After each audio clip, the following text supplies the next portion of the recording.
Hello everyone, Lore Master Sotek here, and praise be to Nagash. It is a glorious day. A glorious day, I say, because the reveal show was yesterday. You could find the stream up on my channel if you want to go see my actual reaction to it.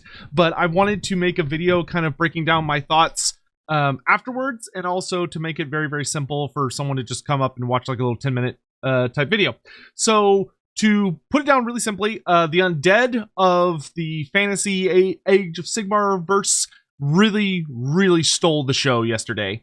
Absolutely crushed it. So I'm going to go ahead and jump into an article on the first thing we got, because there is some additional information in these articles, which is the Tomb King. So I'm going to start with fantasy, and then we're going to go over to good old Age of Sigmar. So here we've got the Tomb King reveal, which is a single new big model character, but it is a generic character, not a special character.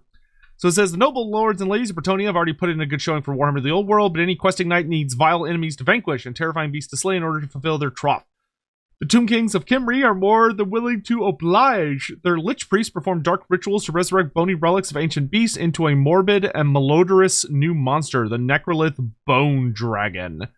Long ago, when Nehekar was at the height of its power, its rival kings clashed with each other and with mighty dragons that stalked its eastern mountains.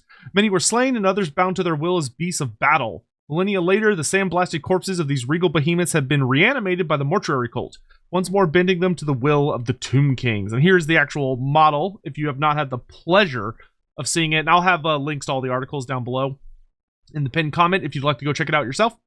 The Necrolith Bone Dragon is a totally new plastic kit featuring an osseous overlord sitting upon a throne decorated with a Kimrian paraphernalia. This kit builds either a Tomb King or a High Priest on a Necrolith Bone Dragon, each with their own palanquin. The High Priest has a tasteful canopy shielding his delicate mummified skin from further bleaching in the sun. And if you choose him, you can also make a Monarch of Nehekara on foot, so it could be a Tomb Prince or a Tomb King, to lead the charge from Terra Firma. This kit will be available when the Tomb Kings launch alongside the Valiant Bretonnians in early 2024. We'll have more details to share later. So, what do I think of the overall kit? I think it's an excellent kit. I'm a little confused about if it's actually like a full-on just resurrected bone dragon, or if it's a construct, because I've heard different things. The little lore tidbits that they have included on here seem to very heavily suggest that this is a genuine bone creature. So it's like the Tomb Kings themselves, in that pieces of it have been preserved and then resurrected, which honestly is not that out of, the realm of possibility by any means. But it is also called a Necrolith, which the Necrolith naming convention for like the Necrolith Colossus and now the Necrolith Bone Dragon suggests that it is a construct. And I believe the announcers during the stream said it's also a construct, which means that it is a creature that has been constructed by the Tomb Kings, more specifically the likes of Ramhotep the Visionary, the Necrotex, where they actually put these creatures together. And while parts of them might be made out of bone, other parts might be made out of obsidian or, rare stones or certain kinds of metals or certain kinds of gold or marble or whatever, special rocks, whatever you may see. Honestly, I could see it going either way. I don't think there is a wrong answer. It will be a very unique creature granted, we don't know exactly what the Tomb Kings are looking like as far as their lore goes in the old world, because in 8th edition Warhammer Fantasy, they kind of went very out of their way to get rid of just resurrected monsters, because in the old lore, they had the Bone Giant. But when we went into 8th edition, they changed it so that it was no longer a Bone Giant, it was the Necrolith Colossus, which is very explicitly stated to not be a just undead giant, which is what it was originally. Was just like a giant that served the Tomb Kings and then died, and they preserved him, and then he, was resurrected, which would be well within their ability to do. Because the whole thing with the Tomb Kings is functionally that as long as the creature died kind of like serving them, theoretically they should be able to bring it back, just like they do with their Nehekaran horses. So I'm very curious to see how they're going to kind of focus on that. And it could be that it's a combination of both. But I will say the model is absolutely immaculate. It is a beautiful design. I really like that they went with a brand new type of dragon.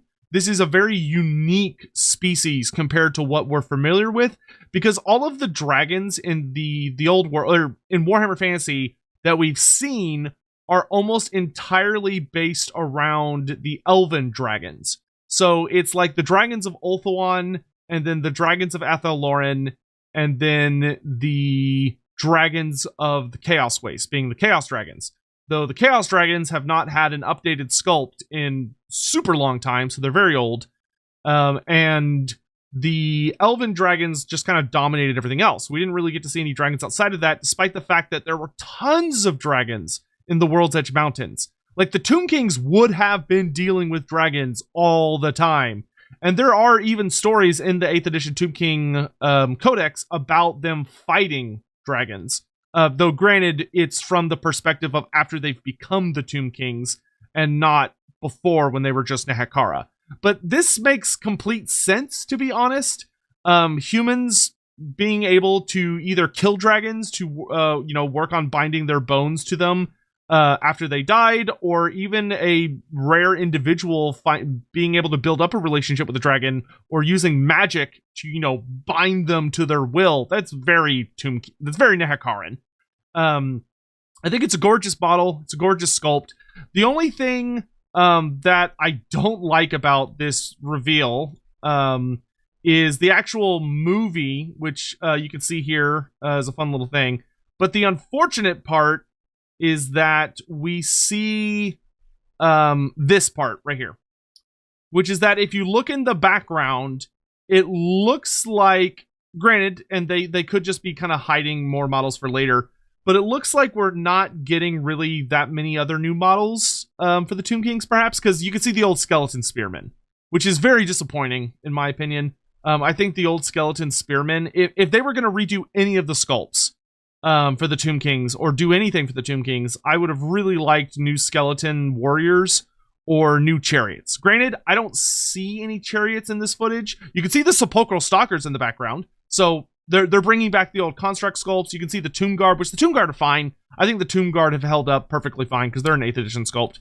So I don't think they need to hurt themselves creating a new one for the Tomb Guard. I think they're just fine for now.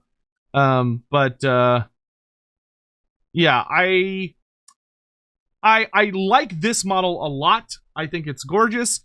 I was expecting more. The amount of random details, like this bird.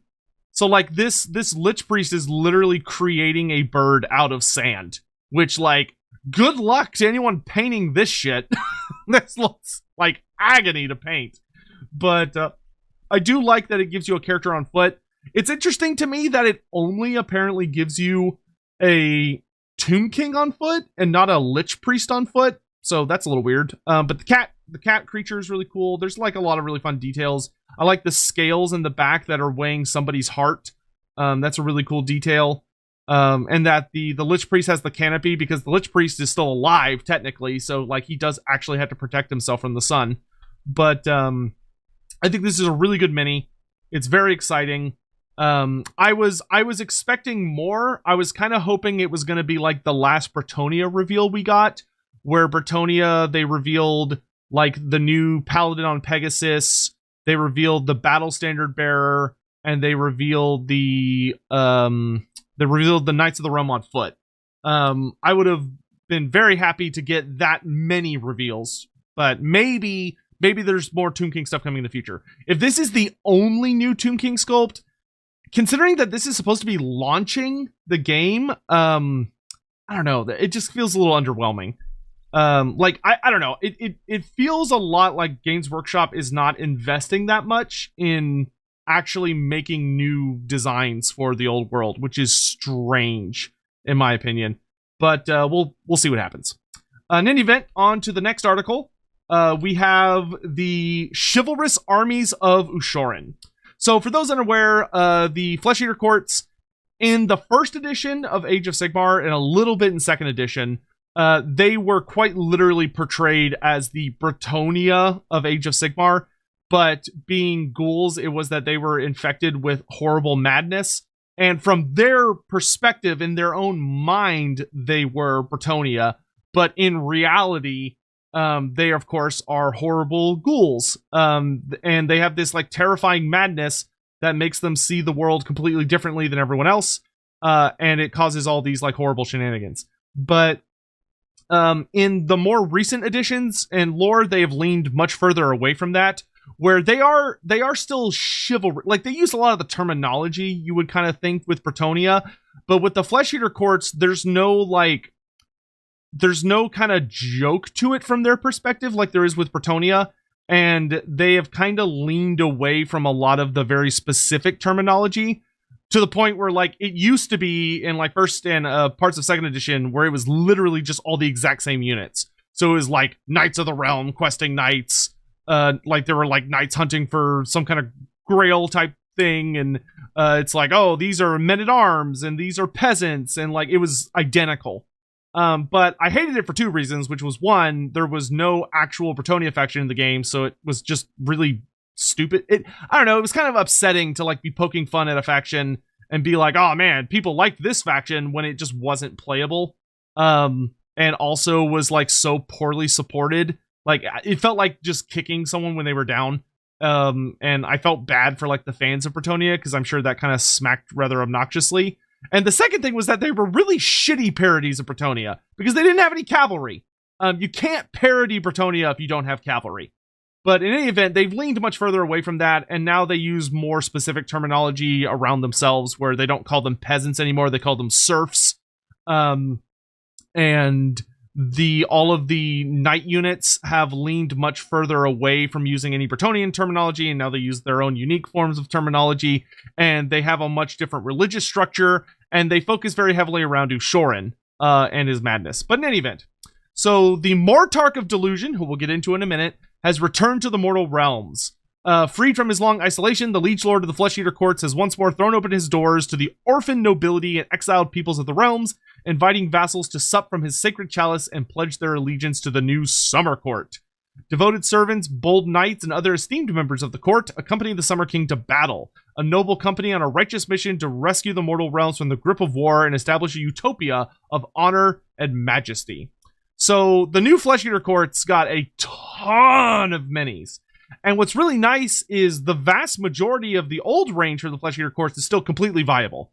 Literally the only mini that is being replaced is the Vargulf. Everything else is staying, and they're just adding a lot more new units to the roster, which is really cool. Because for the most part, they hold up fine. Like, the old Crypt Ghouls are fine. And the Crypt Horror kit is also fine. Like, that's an 8th edition kit. It's not that old. Terrorgeist, same thing. So here we have the Crypt Guard. So these are basically elite Crypt Ghouls. So where regular Crypt Ghouls only like slash at people with their claws, or they're wielding bones as weapons, the Crypt Guard, as you can see, are clearly more elite, because look, they have actual weapons. Now, they may be rusty pieces of absolute garbage, but at least they have metal weapons. So here you can kind of see you've got the unit champion here with like a little head on his helmet. The musician looks like he's using skull drumsticks, I think. And they even have lady ghouls now, so there are female ghouls with saggy boobs. Fun. And then you've got a standard bearer who's got a big old banner of flesh. So it's really cool seeing ghouls get like an actual command squad with a musician and banner carrier. That's very new to them. Normally they just have unit champions, so that's very, very cool. But they look absolutely fantastic.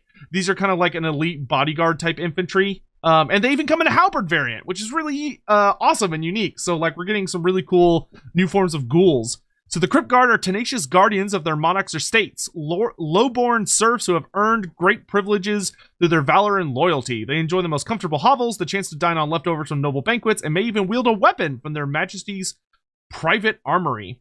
These finely maintained swords and halberds are each imbued with a trace of the divine majesty inherent to a true sovereign. Even a shallow cut can cause an enemy to lay down their arms, weeping in admiration.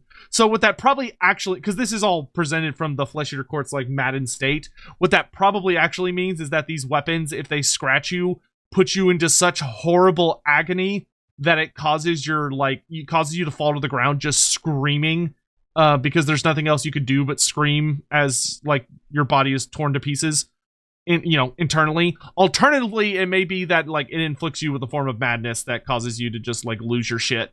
Next, look at these guys. So these are the Morbeg Knights. So the Flesh Eater Courts finally have knights. And not only are they knights, but they're monstrous cavalry that can fly. So they're fucking gorgeous. And you can see they've got a full command structure as well. They got a musician, champion, and standard bearer, and there's 3 of them in a unit. But they look so spectacular. I love that the spear is someone that has been Vlad the Impaler. And then he's got like a person that has been complete. It's a fully flayed person, because you can see both of their arms and their legs. So like a flayed human. And then you got like the little horn, and then this guy's got like a face stretched over his shield. They look absolutely spectacular. So cavaliers of the most chivalric persuasion require powerful winged steeds to carry them into battle, descending from the heavens to sunder enemy ranks with a pulverizing charge. Many lords maintain stables of proud and noble Pegasi, while others boast of fearsome Draconith steeds, or claim to have mastered even stranger heraldic beasts. These all make fine mounts for the Morbeg Knights. Their charge is accompanied by a joyous ringing laughter that stupefies the gutless and craven. So obviously they're talking about the different ways. Oh, I like how there's like alternate builds too. So this lady's got like a shield and a helmet. So this was not one of the minis we saw up here, which is interesting. They're obviously talking about that the way they envision their big bat creatures, which I'm assuming these are Morbegs. But some of them imagine them as like noble draconic creatures. Others are like, oh no, they're Pegasi. Or I'm sure someone else is like, oh no, they're demigryphs or whatever. But of course, in reality, they're these horrible big bat monsters, which look absolutely spectacular. And the part about their joyous ringing laughter stupefies the gutless and craven. I would assume, so the Flesh Eater Courts do have a bit of a tendency to have scream attacks, where they have like functionally a shooting attack that can deal a lot of damage that ignores your armor. So I would assume either they're going to have one of these screaming attacks, or they're going to have a unique version of a scream where they can stun units. So maybe when they declare a charge, they're able to scream, and it's like if you roll like a 4-up, or like maybe when you charge, like roll a dice for every model, and on a 5-up it activates. But I assume it's either going to be a debuff to an enemy unit, so like maybe it gives an enemy unit always strike last, or like -1 to hit, or it'll be like a damaging ability. But they look really good. And then the new Vargulf. So we can see here the Vargulf has undergone a massive change. And this is because the Vargulf is no longer just a generic vampire that has undergone a horrific monstrous transformation. It is specifically a Strigoi vampire that has lost itself to a horrible transformation and gotten really big and nasty. So these are the Vargulf Courtiers, which are replacing the old Vargulf design.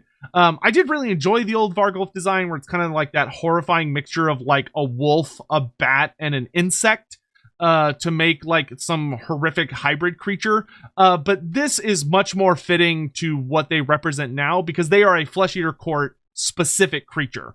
You can't take a Vargulf with any of the other factions in Age of Sigmar unless you take it as an ally. So like, it's not a Soulblight Gravelord model, which are the regular vampires. It is specifically Flesh Eater Courts. So reinterpreting the design so that it fits much more thematically with the Flesh Eater Courts, I think was a really good move. And it's a beautiful sculpt. I absolutely love how it shows kind of like the full links a typical Strigoi Lord will devolve into. Like, I would like this design to really heavily influence, if we ever get that Vampiric Bloodlines DLC that I proposed a few months back. If we ever get that, I would love for this and the model we're going to look at in a little bit to inform what a Strigoi Vampire Lord should look like, to really make them stand out. And because they should be big. They should be like this size. So it says, not every noble is meant for the burden of command. Others are destined for a purer purpose and find themselves blessed with preternatural fervor, and strength. These souls become hallowed Templars, wandering champions who eschew the court to battle evil wherever they find it. And like, God, such a beautiful design. He's got like those horrible sores up on him, and you can see he's got like a tail coming out of his tailbone. He's got fur sprouting through his flesh, bones poking through his flesh, and like his mouth is opening so wide it's ripping the skin. Just, ugh. They spend much time contemplating this somber duty, praying in secluded cloisters beneath the earth. They emerge only on the eve of battle to be adorned in beautiful garlands by the clergy, their saintly presence working the masses into a religious fervor. So they're really taking a very like, they've been introducing a lot of really interesting new characters and designs to the Flesh Eater Courts to kind of give them a much more religious leaning, which the religion revolves around Nagash and Ushoran. But I love this design. It's a really kick-ass model. I do love the way they kind of cheekily are telling everything from the Flesh Eater Court's perspective. So, of course, in reality, this is a big, horrible monster that hangs out underground away from light and people, but emerges on the eve of battle when it's summoned. But, like, it's so big and horrible that it prefers to live on its own. But when it shows up, everyone's like, oh, the Holy Knight is here. The Aberrant Cardinal. So this guy, I love the Ghoul Pope. The Ghoul Pope is absolutely phenomenal. So this is a generic character, and this is a priest model for, so it's like a warrior priest. Because in Age of Sigmar, there are characters that have the priest keyword and allows them to unleash prayers instead of spells. Kind of like in Warhammer Fantasy, where you have like a warrior priest versus a regular wizard. Those noble scions who exhibit the touch of divinity are sent to the Cardinal Order, where they learn the precepts of the Summer King's faith and eschew any claim to material power, keeping their sires safe from a potentially priestly rival. These spiritual leaders must pledge loyalty to Ushoran alone and endure a sip of rich king's blood wine from his consecrated chalice. Those whose faith is strong enough find themselves able to enforce the Summer King's divine will with wondrous miracles and lead great missionary efforts into the barbaric wilds. And you can see their standard is literally the entire upper torso or body of, it looks like a actual ghoul character because of the fangs. So it looks like it's a fellow ghoul, probably someone like them, another cardinal perhaps, who is pretty much nothing but skin and bone, but still has like their heart and some other internal organs that are still in their chest and likely may well still be working horrifically. But I love their design. They look fantastic. The Royal Decapitator, another new generic character. Even the lowliest of villains are deemed worthy of an honorable death by the Grand Justice in his court. But the Royal Decapitators who carry out such judgments do so with little hesitation. These merciless executioners are thought to be touched by the hand of Nagash and take up massive axes to deliver justice with terrifying zeal. In battle, these hooded headsmen march with single-minded focus, shrugging off arrows and lead shot as if warded by the undying king himself. So obviously these are going to be characters who are probably going to have big bonuses to killing other characters. I imagine they might have the ability, if they're like attacking someone with the hero keyword, to do bonus damage, or alternatively, it could just be that they have very high rend as they're able to kind of like decapitate people who are good at dealing mortal wounds. And it sounds like they're also going to have a ward save. So they're going to have some kind of protection that guards them, at least against shooting attacks. So I assume that they're probably going to have like a 5-up ward save against shooting, maybe a 4-up ward save.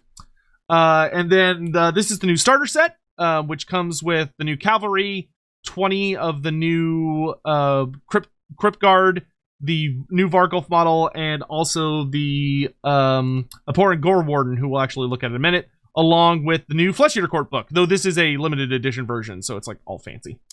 All right, so with that out of the way, let's go ahead and take a look at, this is another character that's been revealed. So these are the Gore Wardens, who are the guardians, the key masters to Ushoran's kingdom. So they have all the keys, and they are horrifically vampiric ghouls with wings. They can fly, which is actually really terrifying and a really rare mutation for ghoul lords that do not grow to like grotesque size. So really, really cool design, and they've got like tons and tons of keys around them, and I just want to take a quick look at them. But then the king himself, Ushoran, after 40 years, 4-0, almost half a century of existing in the lore of Warhammer Fantasy, Ushoran has finally received a mini in tabletop. And he is fucking beautiful. He's also gigantic. This mini, for those, it's probably hard to tell when you're looking at it like this, but this mini is on it's believed to be on a 100 millimeter base, so he's roughly as big as the Demon Primarch models from 40K. If I mute here, you can see him next. I think they put him next to. Oh, do they not? Oh yeah, there he is. So you can see like the regular ghouls and like the Stormcast Eternals are reasonably large minis. They are teeny tiny compared to him. He's fucking huge. He is the biggest of the Mortarchs by far, which are Nagash's generals. So here we go. Ushoran is finally here. Oh, I'm so excited. I'm A, I called it. B, I've seen this coming for years. C, this is like one of the best fulfillments of a character coming out in the lore that they've done. There's been so much build up to Ushoran that it's crazy. So the fact that he's going to be the feature of the next Dawnbringer book is fantastic. Which is this book here, The Mad King Rises, which I'm very excited to pick up.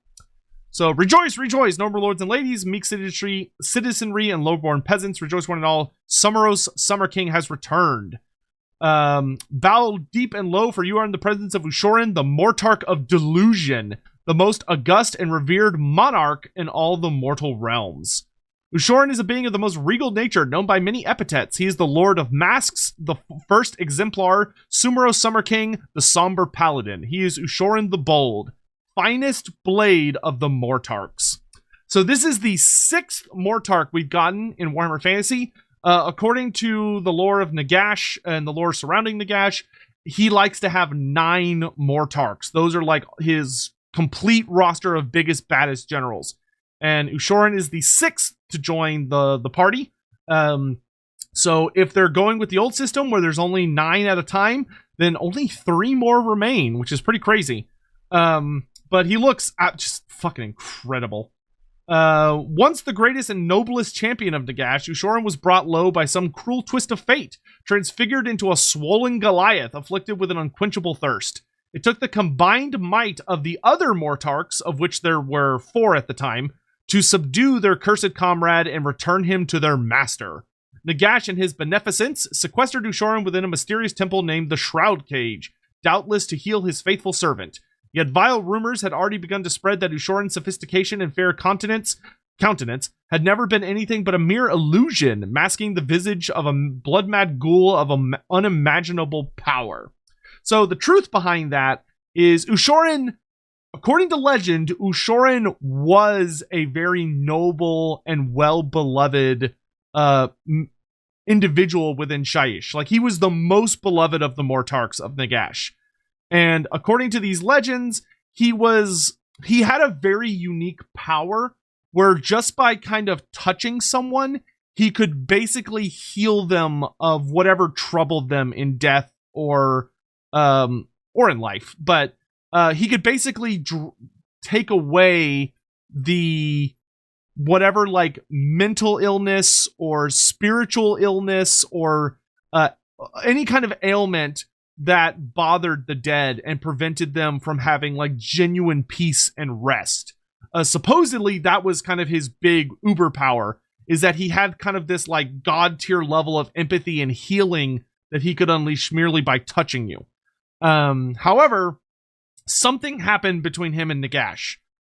Based on what notes we have from the Age of Myth, it seems very likely that what happened was Nagash, of course, has always been a cruel and sadistic, arrogant bastard. It's likely that Ushoran kind of got wise to what Nagash was up to, or either that or things finally built up to a point, to a head, where Ushoran could no longer tolerate the evils of Nagash. And Ushoran betrayed him. We don't know exactly what went down in this betrayal, whether it's that Ushoran just like abandoned Nagash and the Mortarchs and went to go rule over his kingdom and told them to get out and leave him alone, or if he tried to attack Nagash, but some kind of situation went down that resulted in Ushoran going from being one of the most beloved Mortarchs by the people and by Nagash himself. Like, Nagash was very proud of what he made in Ushoran into. And this is, for those wondering, this is the exact same Ushoran from Warhammer Fantasy in Age of Sigmar. It's the exact same character.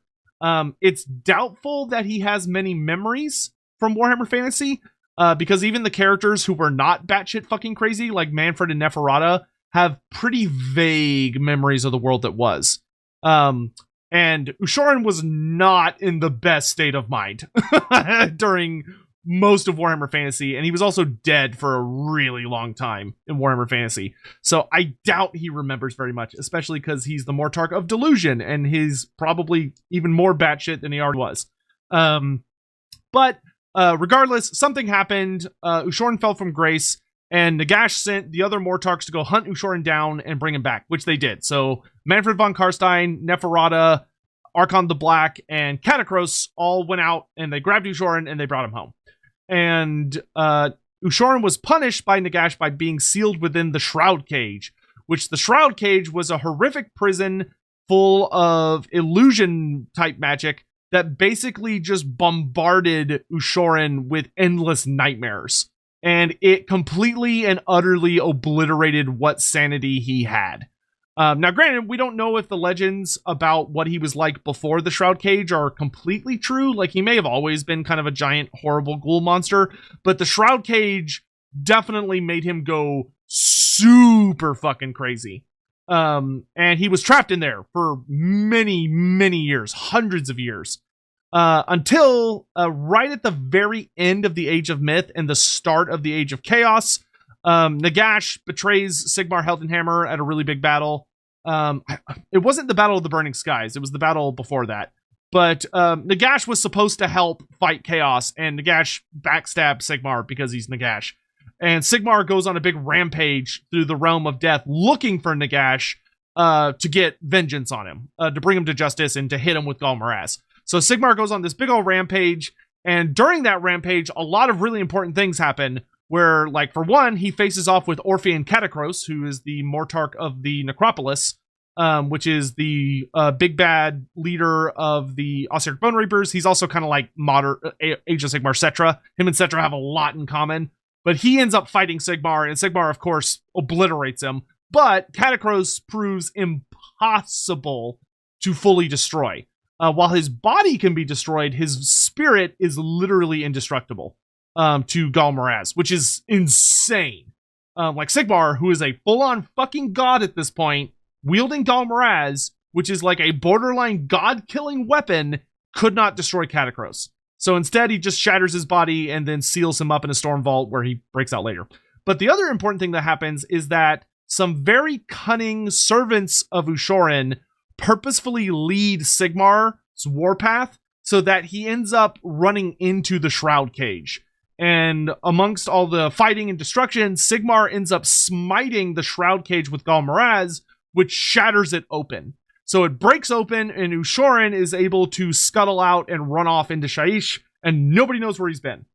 He ran off, and there's been hints and pieces about where he might be. There were some hints suggesting that he was in Hysh, the realm of light, but it was later revealed that it was not Ushoran. It was this different guy called the Bright Emperor, who we got to see quite a bit of in Broken Realms.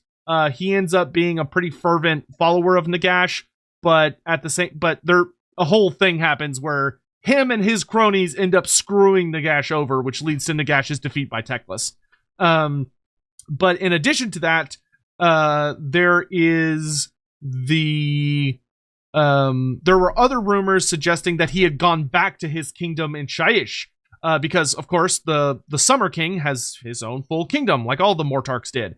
So he had this whole underworld to himself, and it was believed by most that he had retreated back to his kingdom in Shaish, but that also proved not to be true. And that was only very recently discovered by some Stormcast Eternals, Ariel Soulbright, who is, I think she's from the Anvils of the Heldenhammer Stormhost, or she might be from the Hammers of Sigmar, but she's a powerful mage, and she is attempting to cure the death curse of the Stormcast, which is that whenever they die, they're immortal, if their bodies are killed, their spirits turn, their whole body turns into lightning, all their equipment and everything, and they zap back to Azir, where they have to be reforged anew. But the problem is the reforging process comes at a price, which is that it's imperfect, it's flawed, and as they're being reforged, parts of them don't survive the process, or kind of like leak out.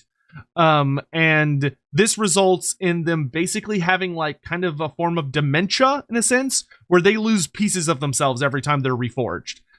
So maybe they'll like forget parts of their original mortal life, or maybe they'll forget about things that have happened to them recently. So like they might be a Stormcast Eternal, and maybe they've gone on a crusade with a bunch of other Stormcast Eternals, and they were like really close friends or even lovers with some of them. But then they get reforged and they don't remember any of it. Or either they have no recollection of it, or they've lost the ability to feel. Like they can lose full-on emotions.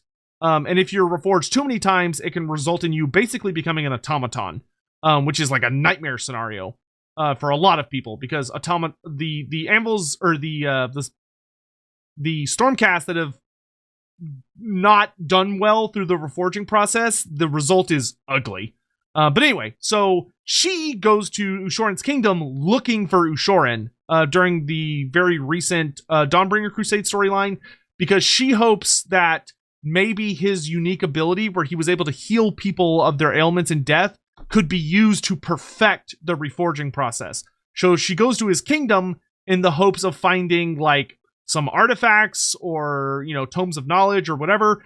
And as her and a bunch of Stormcasts go in there, they get the attention of the guy I showed you with all the keys, that type of creature, because they defend the lands of Ushoran. So all the ghouls are getting stirred up because somebody is coming into Ushoran's kingdom, but he's not there. And then it's been heavily hinted at throughout the modern storyline, which is the Dawnbringer Crusade, that in truth, Ushoran is in Ghyran. He fled through a realm gate from Shyish to the realm of life, and he has been holding court there ever since.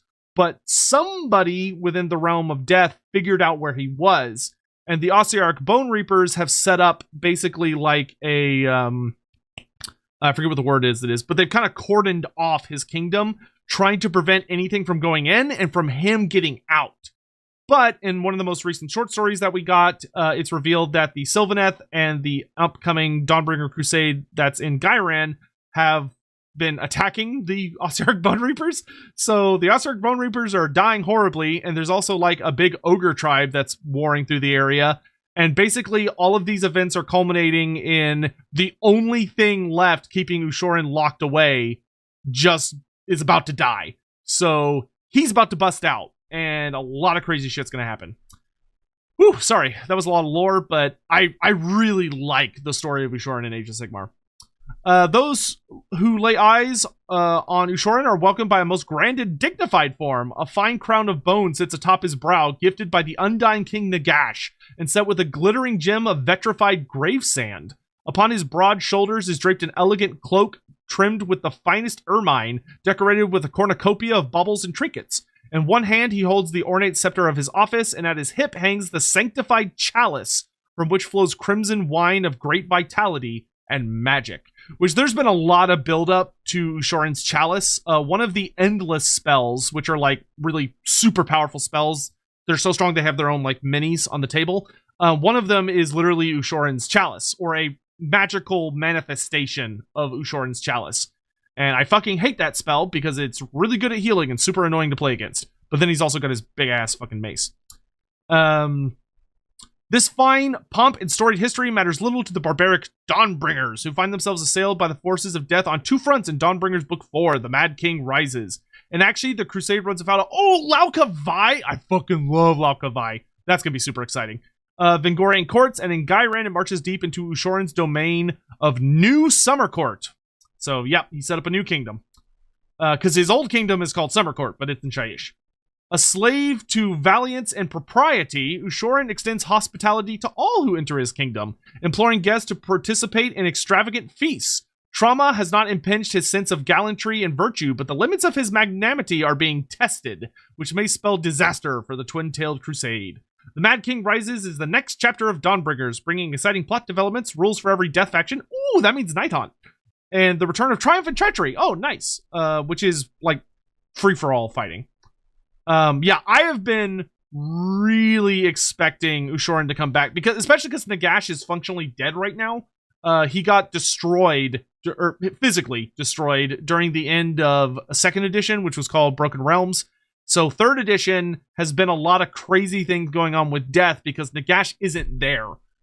So a lot of the defenses he puts in place and a lot of the things that he kind of enforces have fallen apart, and a lot of the Mortarks have been attacking one another because, or at least just doing their own thing, because Nagash is not there pulling the strings. He's currently reforming himself, and he's really not able to, like, he's not really consciously aware of what's going on very much.